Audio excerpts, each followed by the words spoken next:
Hi, Helen Bella. My name is Nura Aisha binti Muhammad Isri. My ID number is 2021835078.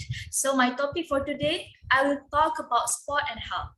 Did you guys know that these two things were connected to our body? About sport and health, based on World Health Organization, regular physical activity help prevent the treat non-communicable diseases (NCDs) such as heart disease, stroke, diabetes, breast and colon cancer.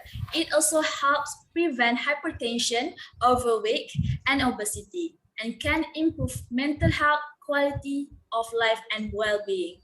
Yet, much of world is becoming less active as countries develop economically levels of inactivity increases. In some countries, these levels can be high as 70% due to changing transport patterns, increased use of technology, cultural value, and urbanization. Work in partnership, WHO supports countries is implement a whole of community approach to increase levels of physical activity in people of all ages and abilities. Global, regional, and national coordination and capacity will be strengthened to respond to needs of technical support, innovation, and guidance. So basically, health started from healthy food and healthy life. A healthy diet plays a vital part in helping people enjoy sport. At the same time, sport revenues and institutions can be powerful venue for promoting health diet option to sport enthusiasts and spectators alike. Sport have an immense impact for a person's daily life and health.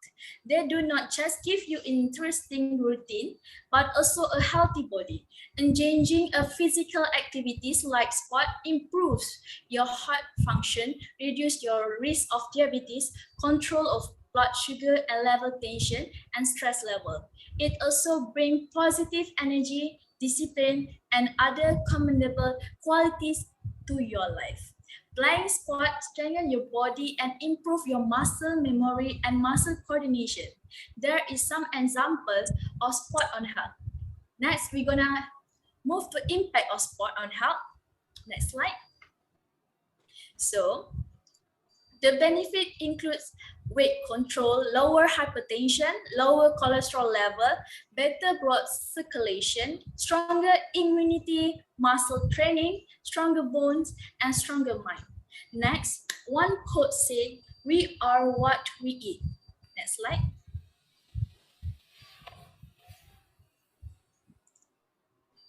We are what we eat. This is because a new study shows how the things you eat can influence the risk of dying or heart disease, stroke, and type 2 diabetes. The findings suggest ways to change your eating habit to improve your health. And from the slide, you can see benefit of eating healthy. Experts already know that healthy eating plan includes vegetable, fruits, whole grain, and fat-free or low-fat dairy products. A healthy diet also includes lean meats, poultry, fish, beans, eggs, and nuts. It limits saturated trans fat, sodium, and added sugars. Following a healthy diet throughout your life helps prevent malnutrition in all its forms as well as range of non-communicable diseases. But increased production of processed food, rapid urbanization, changing lifestyle have led to shift in diets. People now consume more foods high in energy, fat, free sugars, and salt. And many people do not eat enough fruit, vegetable, and other fibers such as whole grain.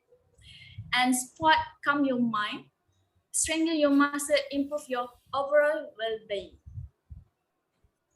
About 75% to 90% of doctors visit are stress-related illness.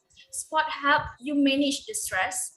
Exercise causes your body to release endorphin, the chemical in your brain that relieve pain and stress. It also reduces the level of stress hormone, cortisol, and adrenaline. Studies have shown that 20 to 30 minutes of exercise each day can make people feel calmer.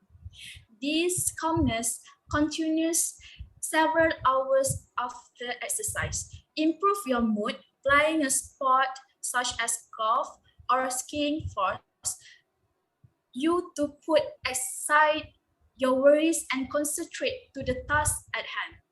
This helps you clear your mind and calm down. It also helps you to sleep better. Lastly, please remember that health is the greater gift. Your body holds deep wisdom. Trust in it, learn from it, nourish it.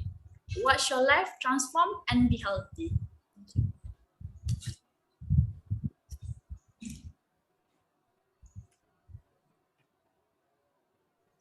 Okay. Assalamualaikum and a very good evening, everyone. I am Hil Aswarana bin Amjarana with the ID number 2021494396, and I have a very interesting topic to share with you all today. Do you guys remember back in the old days, our parents used to go out early in the morning to get the newspaper just so that they can catch up with the current events that is going on all around the world? Some of you might not even remember what were the names of the newspapers. Back in the days, students were only able to get information and resources to do their work by going to the library and finding a few books among the millions in the library. Kind of a hassle, isn't it? Well, here is where technology comes into play. Nowadays, technology has become so advanced that we could basically do everything in our own home. In today's age, technology has helped us reduce the amount of time and energy for us to get something done. Today, we can just simply search the web pages on our phone to read the newspapers, or even better, get a Google Home or an Alexa to read it for us. The internet has been such a cheap good to students, as every bit of information they need are now just at the tip of their fingers. It is still possible for us to do all these tasks without technology, but wouldn't it be way easier? Technology, do we really need it? That is the topic for our talk today, and more of it to be uncovered. The key to a more successful and bright future. When we talk about the term technology, we often think about the wild innovations of self-driving cars, robots, or even anything from a fiction movie. What we don't realize is that technology is more than that. People always regard the simple technological advances, such as the discovery of wheels or the creation of fabric, so that they do not have to hunt and skin animals' fur just to keep themselves warm. Wheels, fabric, paper are among the many other examples of early technology that has helped boosted our advancements in the technological scenes that brought us where we are today. Without the discovery of wheels, transportation might not even be possible, and it will hold the evolution of humans by a few hundred years. Moving on, by having technology, our everyday task gets much more efficient and easier. Talking to a relative that is living abroad might come as impossible for people living 50 years ago.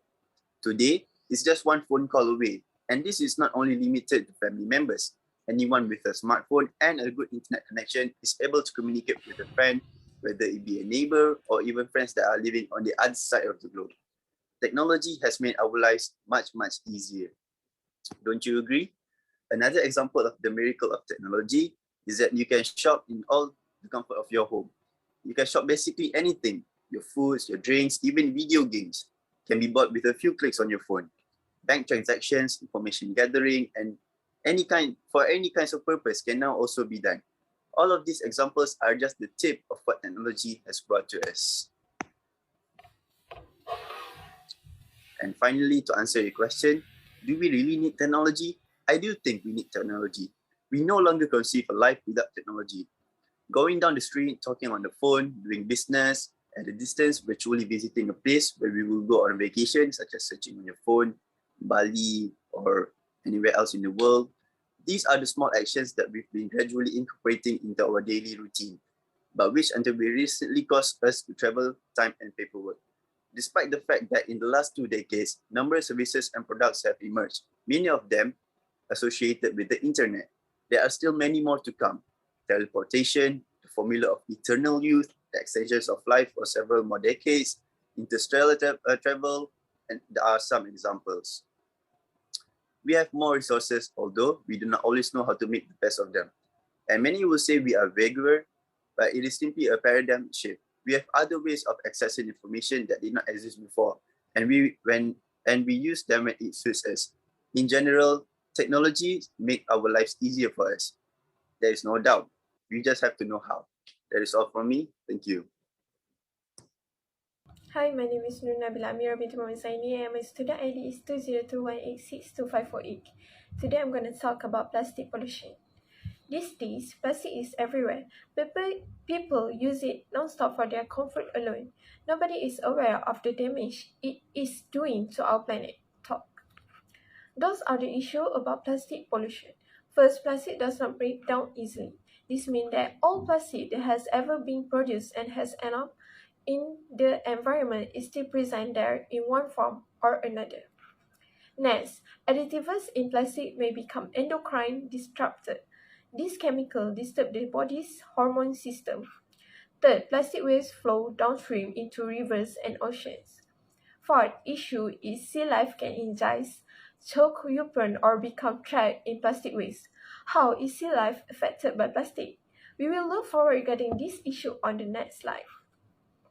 And the last issue is plastic is source of PCBs.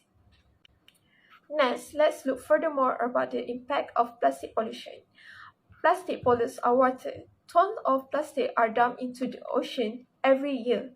Plastic doesn't dissolve, so it stays in the water and reduces the purify of the water. This implies that in the upcoming years, we won't have access to clean water. Furthermore, plastic pollutes our lands as well. The soil is harmed when plastic waste is dumped in landfills. The soil becomes less fertile as a result. Last but not least, the most importantly, plastic pollution harms the marine life. These third impacts are related to the issue of sea life can ingest, choke, upon, or become trapped in plastic waste. The aquatic animals mistake the plastic waste in the water for food. They eat it and eventually pass away. Thus, we can observe how pollution from plastic is killing innocent animals. Therefore, we must cut back on our consumption and eventually stop using plastic if we want to protect the environment from plastic waste. Every one of us needs to master the 4 Rs, which is refuse, reduce, reuse, and recycle. We must end this habit of we must end this habit of using and throwing things and start recycling the object. In addition, it is important to educate people around us. We need to create awareness among people and help them understand plastic pollution and its negative impact. If everyone make a commitment to limit the use of plastic, then we will be able to manage the pollution caused by plastic. That's all from me. Thank you.